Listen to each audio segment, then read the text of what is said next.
Bismillahirrahmanirrahim. Assalamualaikum warahmatullahi wabarakatuh. Alhamdulillahi rabbil alamin wal aqibatu lil muttaqin fala udwana illa 'alal zalimin. Asyhadu an la ilaha illallah wahdahu la syarika lah al malikul haqqul mubin wa asyhadu anna Muhammadan 'abduhu wa rasuluh shadiqul wa'dil amin. Allahumma salli wa sallim ala nabiyyina Muhammadin wa ala alihi wa sahbihi ajma'in. يا أيها الذين آمنوا اتقوا الله حق تقاته ولا تموتن إلا وأنتم مسلمون وقال النبي صلى الله عليه وسلم خيركم من تعلم القرآن وعلمه. Yang saya hormati segenap jajaran pengurus BKM, semoga ini menjadi amal soleh bagi pengurusnya dan jamaahnya, para alim ulama, tokoh-tokoh masyarakat yang telah hadir, dan juga kaum muslimin dan muslimat yang tidak bisa disebutkan satu persatu. Semoga berkumpulnya kita di rumah Allah ini mendapatkan rahmat dari Allah Azza wa Jalla. Alhamdulillah, mari kita bersyukur kehadirat Allah Azza wa Jalla atas limpahan nikmat karunia serta hidayah yang Allah berikan kepada kita, sehingga dengan nikmat tersebut terbuka hati kita, ringan langkah kita, dan masih diberikan keistiqomahan dalam kehidupan kita untuk menapak tilasi sunnah-sunnah Rasulullah sallallahu alaihi wasallam. Di antaranya adalah duduk di majlis ilmu, karena majlis ilmu merupakan warisan dari warisan Rasulullah sallallahu alaihi wasallam. Karena para nabi dan rasul tidak meninggalkan harta dan tidak meninggalkan apapun kecuali meninggalkan ilmu. Maka siapa yang mengambilnya, dia akan beruntung. Oleh sebab itulah, barang siapa yang mendapatkan hidayah dari Allah, tidak ada seorang pun yang bisa menyesatkannya, dan barang siapa yang disesatkan oleh Allah, tidak ada seorang pun yang bisa memberikannya hidayah. Salawat dan salam atas junjungan baginda Rasulullah sallallahu alaihi wasallam beserta keluarganya, para sahabatnya radhiyallahu anhum wa radu'an, dengan memperbanyak salawat dan salam serta mengamalkan tuntunan Rasulullah sallallahu alaihi wasallam, insyaallah kita akan meraih kemuliaan di dunia dan di akhirat, mendapatkan syafaat biidznillahi taala, amin ya rabbal alamin. Bapak Ibu hadirin wal hadirat yang dimuliakan Allah Azza wa Jalla, apa kabar Bapak Ibu? Alhamdulillah, ya. Mudah-mudahan kita senantiasa diberikan kesehatan oleh Allah Azza wa Jalla. Tema kita pada malam hari ini ialah menjalin ukhuwah Islamiyah, ya. Ukhuwah Islamiyah Ahlus Sunnah wal Jamaah. Bapak Ibu yang dimuliakan Allah Azza wa Jalla, di dalam Al-Qur'an Allah Subhanahu wa taala berfirman, dan ayat ini selalu dibacakan oleh guru-guru kita jika menyangkut masalah ukhuwah, ya, jika menyangkut masalah ukhuwah. Dalam surah Ali Imran ayat 103, Allah Subhanahu wa taala berfirman, a'udzu billahi minasyaitonir rajim, wa'tasimu bihablillahi jami'an wa la tafarraqu واذكروا نعمة الله عليكم إذ كنتم أعداء فألف بين قلوبكم فأصبحتم بنعمته إخوانا. Dan hingga ayat terakhir. Apa maknanya? Wa'tasimu bihablillahi jami'an. Dalam ayat ini Allah memerintahkan kita wa'tasim, i'tisam, berpegang teguhlah. Berpegang teguhlah kamu bihablillah, dengan tali Allah. Ibarat kita naik kapal. Kalau kita naik kapal, tiba-tiba datang ombak badai, kapal itu goyang. Yang kita cari apa? Pegangan, ya. Pasti kita akan cari pegangan. Dan pegangan itulah dia hablullah, tali Allah. Karena dunia ini banyak goncangannya, maka kita harus punya pegangan. Apa yang dimaksud hablullah? Disebutkan dalam tafsir Ibnu Katsir, yang dimaksud hablullah itu adalah Al-Qur'an. Apa? Al-Qur'an. Ya, itulah tali Allah yang Allah turunkan ke dunia ini. Kemudian wala tafarraqu, janganlah kamu berpecah belah. Al-Imam Ibnu Katsir menjelaskan bahwa janganlah kamu berpecah belah, maknanya adalah amarohum bil jamaah. Allah memerintahkan kita agar senantiasa berjamaah. Jadi jangan berpecah belah, maknanya Allah perintahkan kita agar senantiasa berjamaah. Kemudian wadhkuru ni'matallahi 'alaikum. Ingatlah, kata Allah, ingatlah nikmat yang Allah berikan kepada kalian. Apa nikmat itu? Idh kuntum a'da'an fa'allafa baina qulubikum. Ketika kalian dahulu bermusuh-musuhan, lalu Allah allafa baina qulubikum, Allah satukan hati kalian. Fa asbahtum bi ni'matihi ikhwana, maka jadilah kalian orang yang berikhwan. Ikhwan itu apa? Bersaudara. Ternyata berjamaah, bersaudara itu adalah nikmat dari Allah Azza wa Jalla. Mafhum mukhalafahnya, kebalikannya berarti perpecahan, perselisihan merupakan azab, merupakan sesuatu yang tidak baik di sisi Allah Subhanahu wa taala. Jamaah yang dimuliakan Allah Azza wa Jalla, ingat, ketika seseorang mau berukhuwah, menjalin persaudaraan, maka dia sudah mendapatkan nikmat dari Allah Azza wa Jalla. Salah seorang ulama tabi'in yang bernama Sufyan Ats-Tsauri. Siapa, Pak?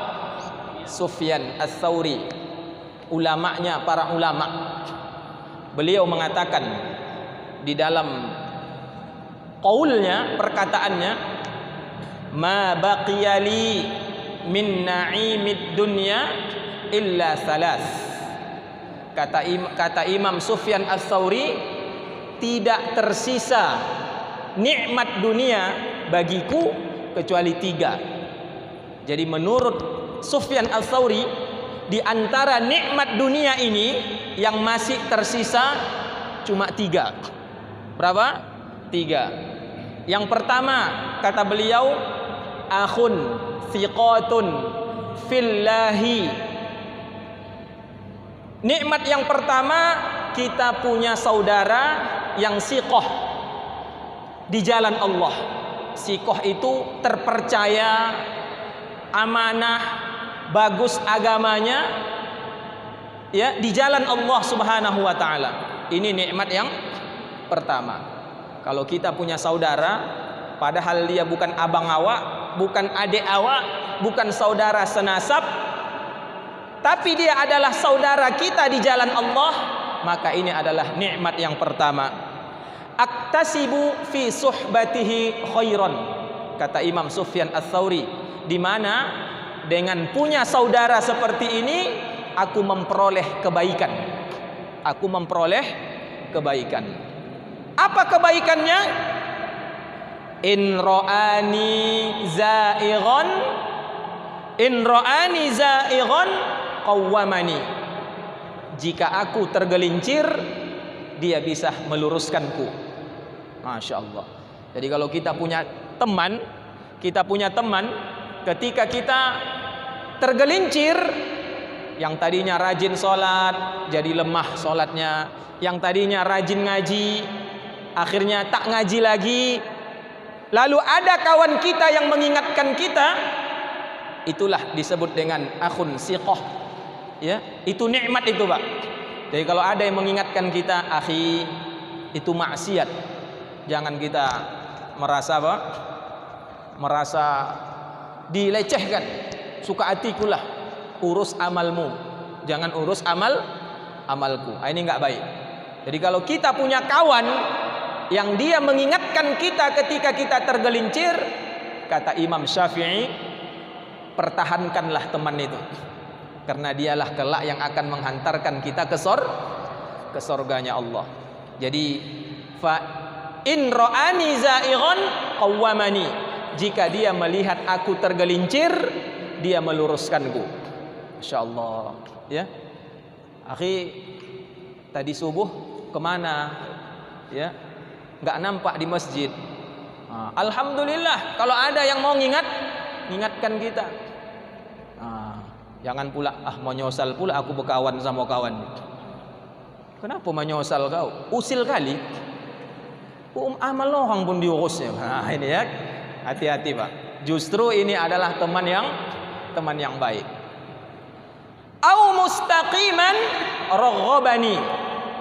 Kalau dia melihat aku di jalan yang lurus, maka dia mengikutiku. Masya Allah. Ketika kita berada di jalan yang lurus, dia mau ikut. Ini teman yang siqah ini. Ini nikmat. Kalau ada kita hidup punya teman seperti ini, Masya Allah. Biasanya kalau teman seperti ini, dia akan selalu membimbing kita. Kalau kita ada permasalahan, dia bisa jadi solusi. Apa masalah? Sedang berantem aku sama istriku di rumah. Ya. Kalau dia teman yang siqah, sabar, ujian. Hati-hati, setan suka orang yang bercerai. Salah satu target setan kalau orang sudah berumah tangga ialah mencerai beraikan keluarga tersebut. Sabar. Mana tahu suatu saat istrimu berubah. Berdoa. Ini kalau temannya siqah. Tapi kalau kita punya teman yang tidak siqah, apa masalah? Habis bertengkar aku sama istriku. Banyak perempuan di luar sana. Satu tronton lagi belum bungkar itu. Udah tinggalkan itu, nggak terpakai itu istrimu begitu. Jangan mau kita di bawah ketiak istri. Ini kalau punya teman yang tidak siqah itu. Subhanallah. Inilah kalau kita punya teman yang siqah, pegang erat itu. Akhi, nanti kalau ada pengajian kabari ya. Ini subhanallah. Ya. Ibu juga kalau punya teman yang siqah, Masya Allah, itu nikmat yang luar biasa itu. Kata Imam Sufyan Ats-Tsauri, tidak ada tersisa dari dunia ini kecuali 3. Yang pertama adalah punya saudara yang siqah, yang agamanya bagus, yang komitmen ingin menjalankan ya agama Allah Subhanahu wa taala. Masya Allah. Yang kedua, nikmat yang masih tersisa dari dunia ini yaitu rizqun wasi'un halalun laisat lillahi alayya fihi tabi'atan. Punya rezeki yang luas, halal. Masya Allah. Ini nikmat itu Pak.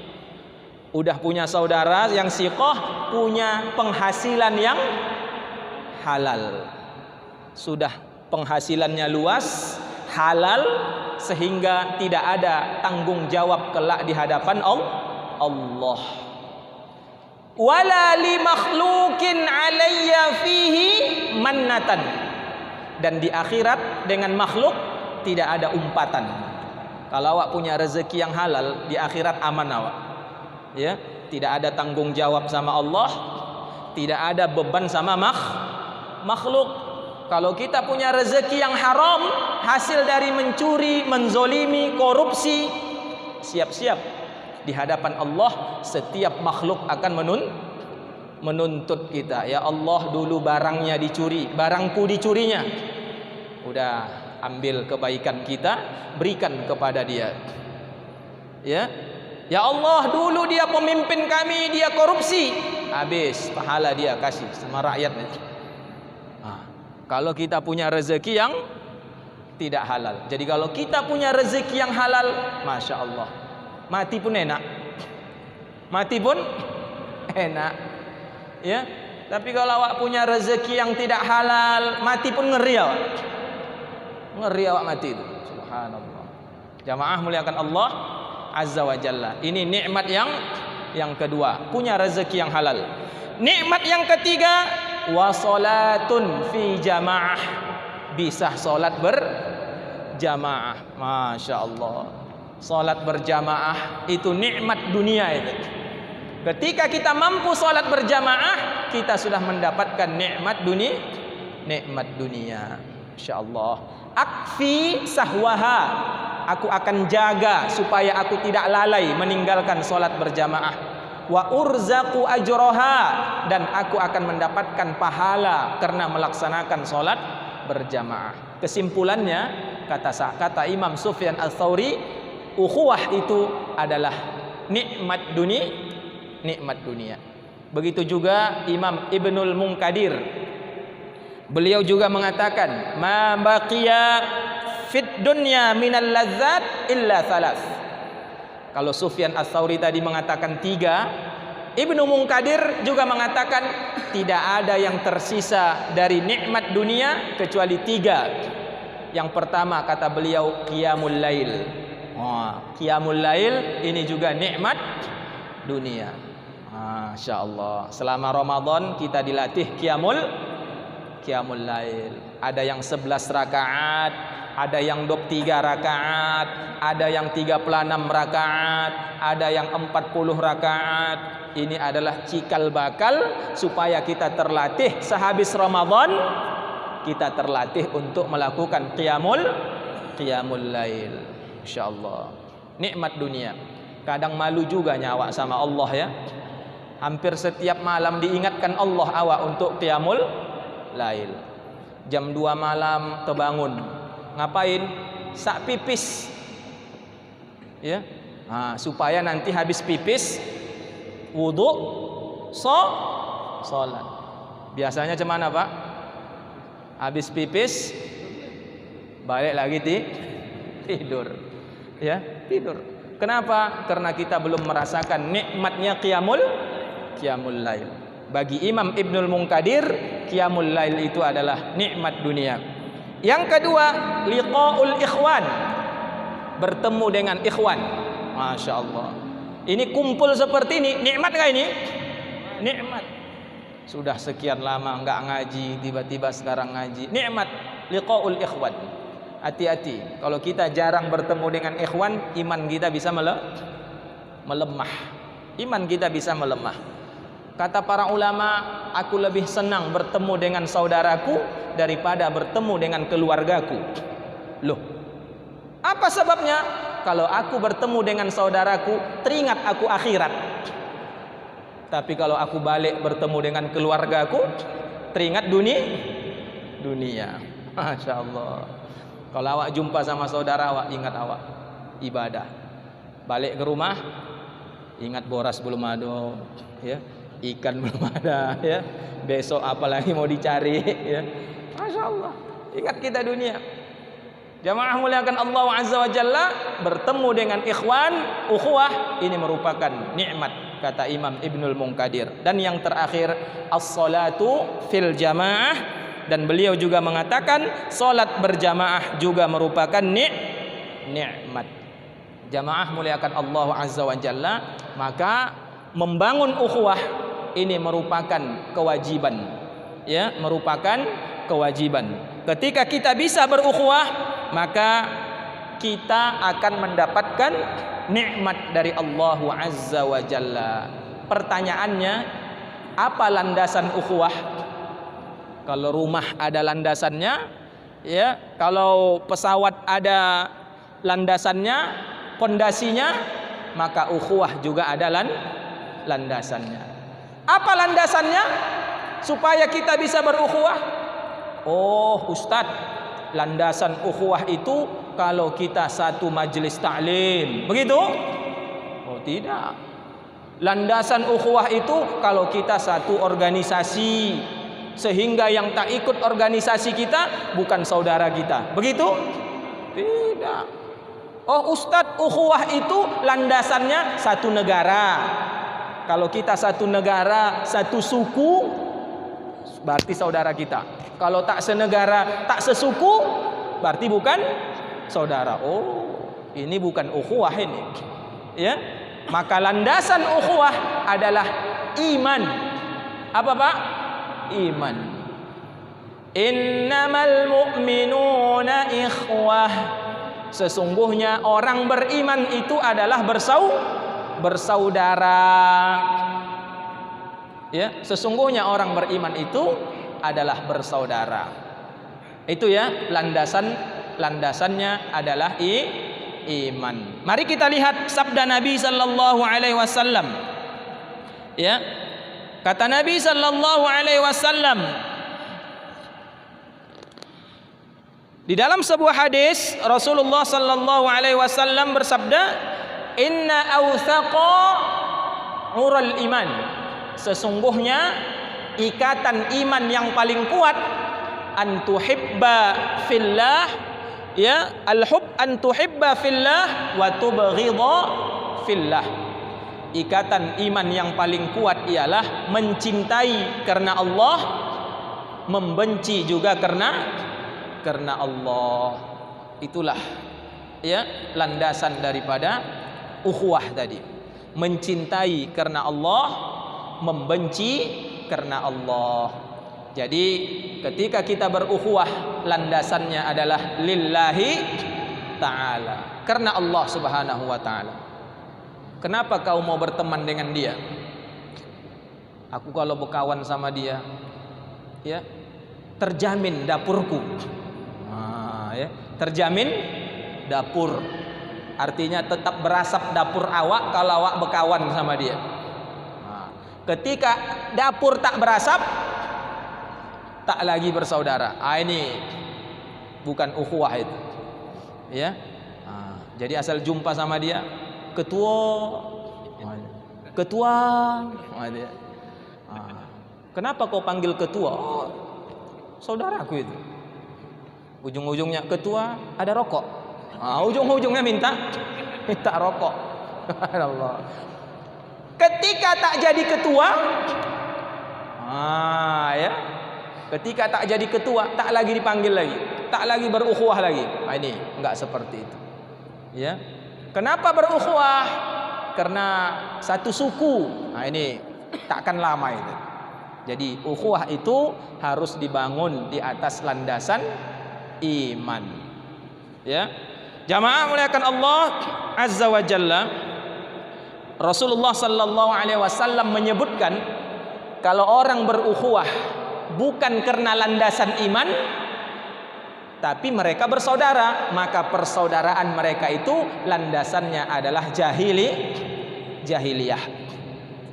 Disebutkan dalam hadis, man da'a bida'wal jahiliyah fahuwa min junai jahannam. Barang siapa yang menyeru dengan seruan jahiliyah, maka dia orang yang akan dicampakkan ke dalam neraka jahanam. Kemudian, ya Rasulullah, wa in shoma wa in shalla. Ya Rasulullah, bagaimana kalau dia puasa dan dia sholat, tapi dia menyeru dengan seruan jahiliyah? Dia sholat, dia puasa, tapi dia membangun ukhuwah tadi bukan karena iman. Bagaimana ya Rasul? Apa kata Nabi? Wa in shoma wa in shalla. Meskipun dia puasa, dia sholat. Wa za'ama annahu muslim fad'ul muslimin bi asma'ihim. Ya. Kata Nabi sallallahu alaihi wasallam, panggillah kaum muslimin dengan nama-nama mereka, yang mana Allah telah memberikan nama kepada mereka. Apa namanya? Al-muslimin, al-mu'minin, ibadallah. Nama-nama yang diberikan Allah adalah muslim, mukmin, dan hamba-hamba Allah. Hadis riwayat Ahmad. Maknanya apa? Selama dia muslim, selama dia mukmin, selama dia adalah hamba Allah, maka dia adalah saudara. Bisa pahami Pak ya? Saudara. Walaupun majelis taklimnya berbeda, walaupun ustadznya tidak sama, walaupun organisasinya berbeda, dia muslim enggak? Muslim. Dia mukmin enggak? Mukmin. Dia hamba Allah enggak? Hamba Allah. Maka dia adalah saudara kita. Tapi ustadz Kami beda Ustaz. Bedanya apa? Kalau dia sholat baca bismillah, kami tak baca bismillah. Ikhtilaf. Ya, tetaplah dia saudara muslim. Tapi Ustaz, kalau dia habis sholat berzikir berjamaah, kami habis sholat zikir sendiri-sendiri, tetaplah dia saudara muslim. Ya, tetaplah dia saudara muslim. Karena dalam urusan fikih ada ikhtilaf para ulama. Ikhtilaf itu apa? Perbedaan pendapat di antara para ulama. Hargailah perbedaan itu. Bapak berangkat ke Mekah, habis sholat diam, zikir sendiri-sendiri. Muslim saudara kita. Orang Mekah datang ke Indonesia, habis sholat zikir berjamaah. Muslim saudara kita. Apa landasannya? Iman, Islam, dan dia termasuk adalah hamba Allah. Kiblatnya kemana? Mekah. Tapi kalau kita masuk masjid, dia sholat kiblatnya ke sana, ini barulah. Ya, Pak Imam kiblatnya di sana, dia sholat kiblatnya ke sana. Ini baru tangkap tongkok ya. Punya kau nih. Itu ya. Tapi kalau kiblatnya sama, subhanallah. Ya. Rukun imannya 6. Rukun Islamnya 5. Salatnya 5 waktu. Tapi kalau salatnya 3 waktu macam Syiah, barulah salatnya 3 waktu. Subuh, zuhur sama maghrib, ya. Rukun Islamnya beda, rukun imannya beda. Maka dia bukanlah ahlu sunnah wal jamaah. Tapi Ustadz dia berkunut, kami tak berkunut. Muslim. Karena para ulama ada yang membolehkan kunut, ada yang tidak membolehkan kunut. Dalilnya sama, ya, punya landasan yang sama. Hormati, hargai, ya. Jamaah muliakan Allah Azza wa Jalla. Bahkan dalam urusan definisi bid'ah, ya, definisi bid'ah para ulama berbeda pendapat. Menurut Imam Asy-Syatibi, bid'ahnya, ya, selama tidak ada dalilnya secara khusus, maka dia bid'ah. Sementara menurut Imam Ibnu Hajar, Imam As-Suyuti, dan imam yang lain, selama ada dalilnya, baik yang khusus maupun yang umum, maka dia bukan termasuk bid'ah. Jadi ada ikhtilaf di antara para ulama tentang definisi bid'ah. Tapi dua ulama ini sepakat, selama tidak ada landasannya dan tidak ada tuntunan syariatnya, maka dia termasuk kategori bid'ah. Contoh, sholat subuh berapa rakaat? 2. Tiba-tiba ada yang buat 4, maka inilah yang dimaksud dengan bid'ah yang dolalah, bid'ah yang sesat. Ya, sholat zuhur berapa?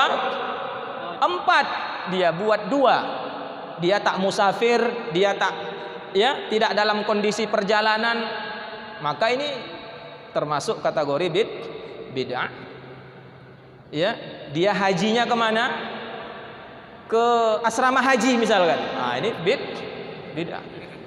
Kenapa bapak sholat haji ke asrama haji? Lama Ustaz, daftar tunggu 20 tahun. Di asrama haji kan ada Ka'bah, elok laku tawaf di situ kan. Sa'i dari titik kuning sampai ke asrama haji, keliling dia. Ini bid'ah ini. Ya, kenapa? Karena sudah ditetapkan haji kemana? Mekah. Ya. Tapi kalau masalah zikir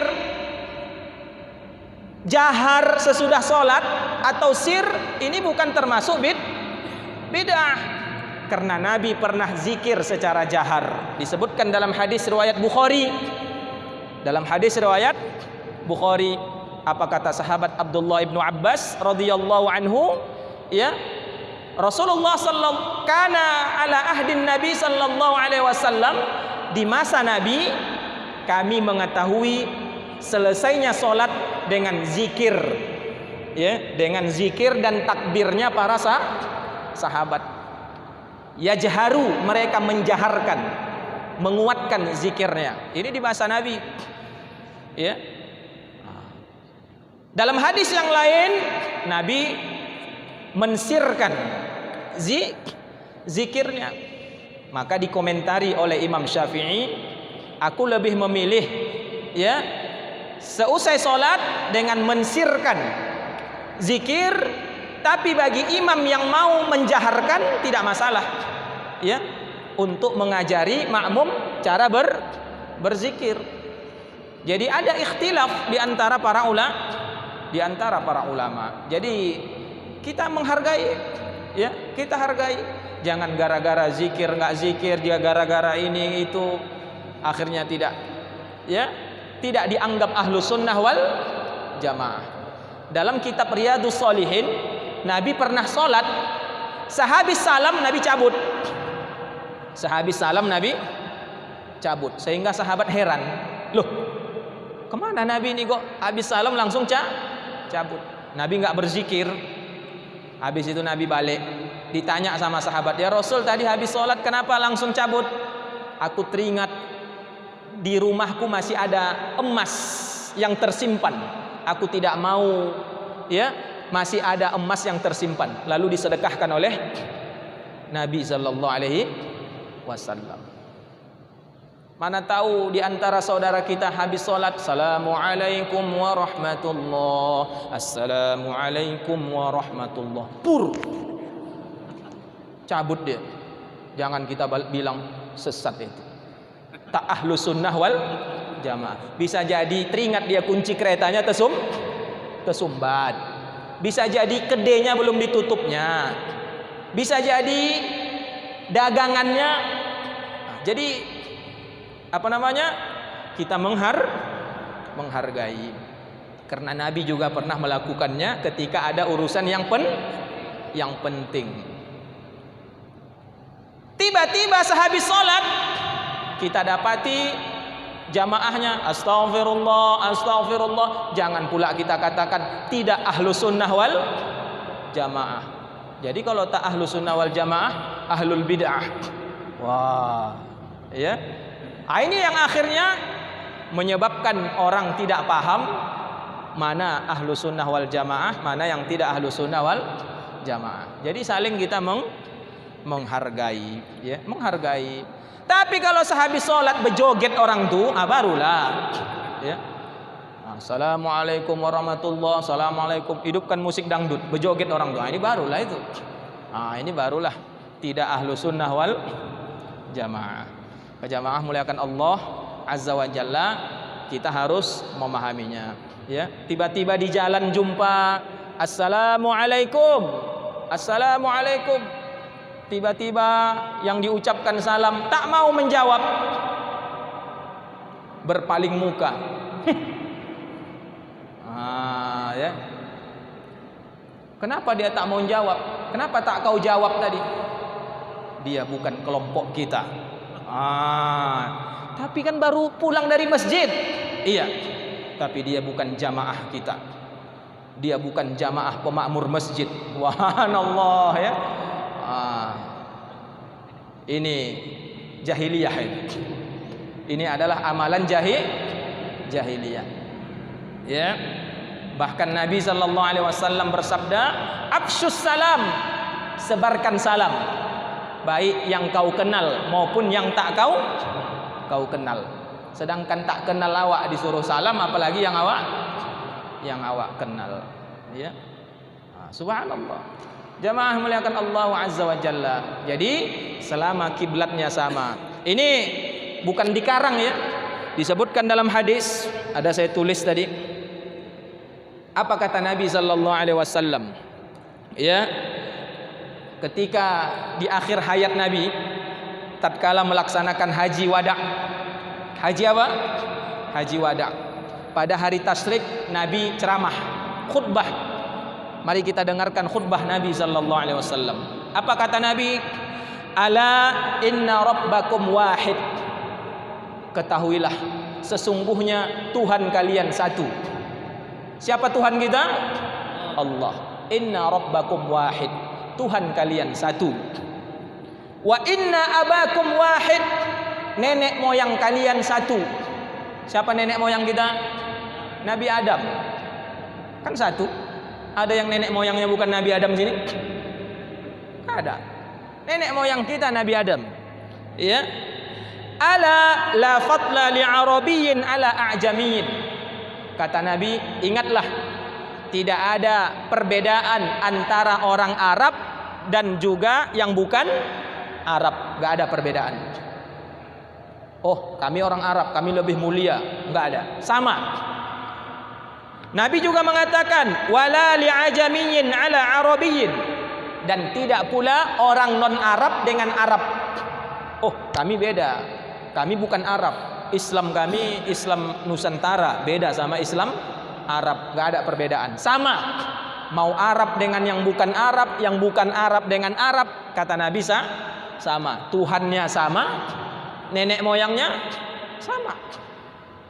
Kemudian Nabi juga mengatakan wala li ahmaro ala aswad, dan juga tidak ada perbedaan antara kulit merah dengan kulit hitam. Enggak ada perbedaan.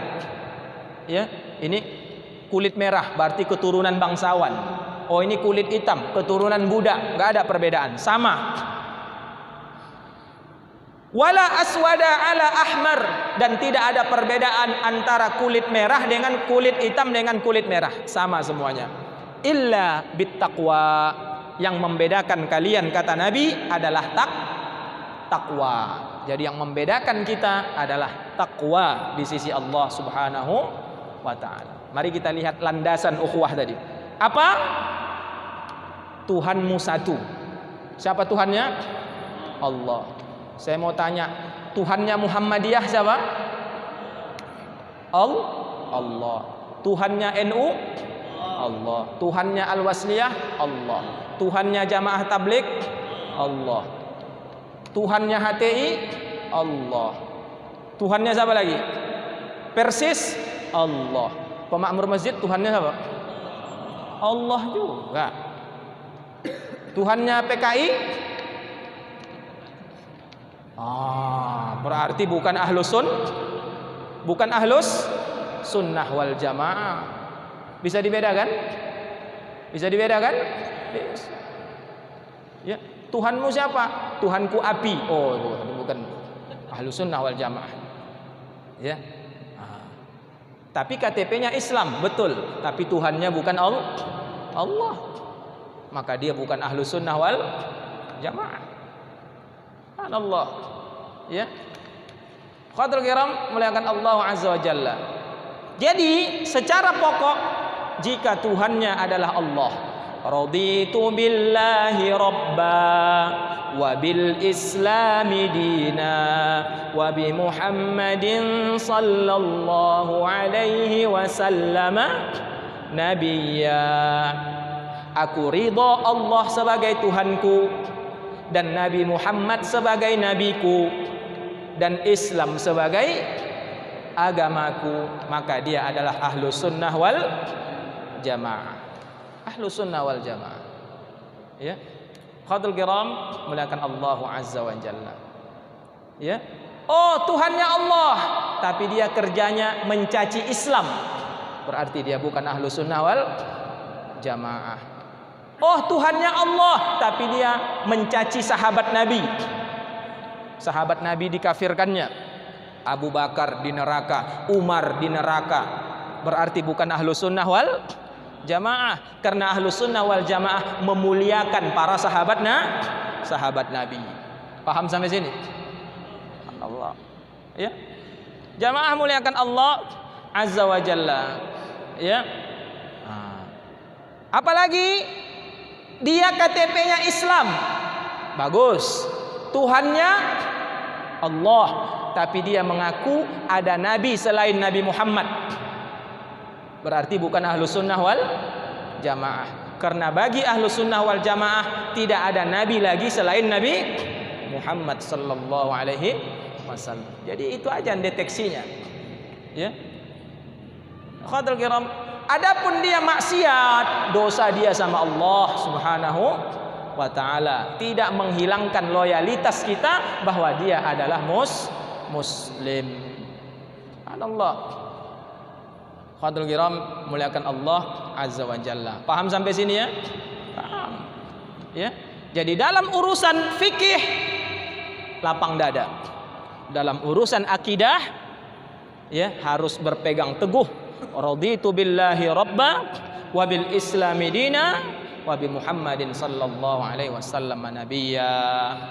Ketika ada yang menghina tiga ini, maka marah kita sebagai umat Islam. Kalau kita tak marah, berarti kita bukan ahlu sunnah wal jamaah. Ya. Nabi dihina-hina, Allah biar ke situ. Yang penting bukan urusan awak itu. Ini berarti bukan ahlu sunnah wal jamaah. Jamaah muliakan Allah azza wa jalla. Mudah-mudahan ya ini bisa kita pahami. Yang membedakan kita cuma satu. Apa itu? Takwa. Ya. Takwa. Bilal bin Rabah kulit hitam. Ya, tapi takwanya kepada Allah itu yang membuat dia mulia di sisi Allah Subhanahu wa taala. Inna akramakum indallahi atqakum. Sesungguhnya orang yang paling mulia di antara kamu di sisi Allah adalah orang yang bertakwa. Subhanallah. Hari ini saya lihat banyak orang-orang yang hijrah. Ya, bisa jadi dia hijrah dan dia menyadari dosa-dosanya. Lalu dia bertaubat kepada Allah Subhanahu wa taala dan berjanji tidak mengulangi lagi dosa-dosanya. Bisa jadi dia lebih mulia daripada orang yang sudah lama ngaji, lama sholat, tapi dia menganggap dia lebih baik daripada lebih baik dari saudaranya. Bisa jadi yang lebih mulia ini orang yang baru hijrah, dia taubat, dia sholat, dia memperbaiki dirinya, dia sadar dia berbuat dosa. Bisa jadi ini lebih baik di sisi Allah daripada orang yang sudah rajin sholat, tapi dia menganggap amalnya lah yang lebih baik dan merendahkan orang lain. Maka bisa jadi ini yang lebih mulia di sisi Allah Subhanahu wa ta'ala.